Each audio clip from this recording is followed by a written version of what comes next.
जानी नबा श्रीमंदिर किछि जानिबा कथा कारण श्रीमंदिर जानिबा कथारे हमर अनेक किछि जिनिस जानिबा को मिलुछि।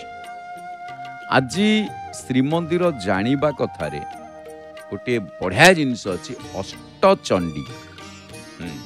आमे तो जगन्नाथ को देखा आसुଛୁ एठी अष्टचंडी अष्ट शंभु एमानक सहित काम कौन काम अछि। शक्ति बिना शिव सबरे परिणत हुए इकारांत प्रत्यय।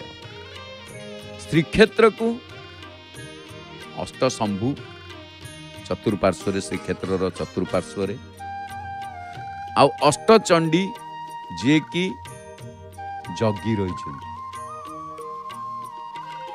विशेष भाव में कहवाकू गले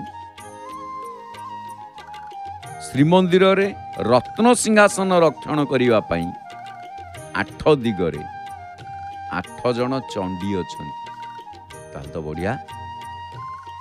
हाँ माँ कर गोटे रूप चंडी माँ केतेबेले चंडी केतेबेले काली एमिति चंडी ना शुणिले आमको भय लगे किंतु दुर्गा सप्तशती को चंडी बोली कहा जाए।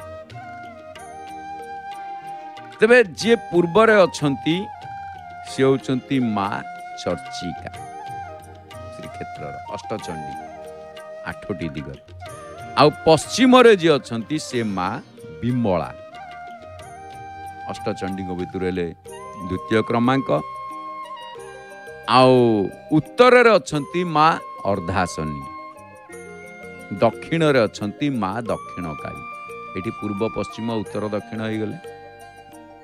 अग्निकोण रे अछंती माँ मंगला तापरे नैऋत्य कोण रे अछंती माँ भद्रकाली वायु कोण रे अछंती माँ सर्वमंगला एवं ईशान्य कोण रे अछंती अलाम चंडी। एई 8 जन को चंडी की आख्या कहीं दिया जाइछि ना भक्त को रक्षा करिवा पाई माँ तार संतान को रक्षा करिवा पाई किछि भी रूप धारण करि पारे।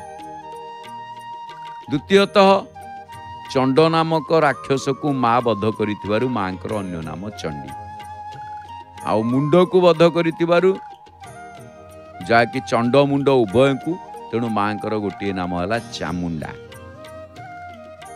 ऐं ह्लीं क्लीं चामुंडायै बिचे मांकर ये पाठ करा जाए।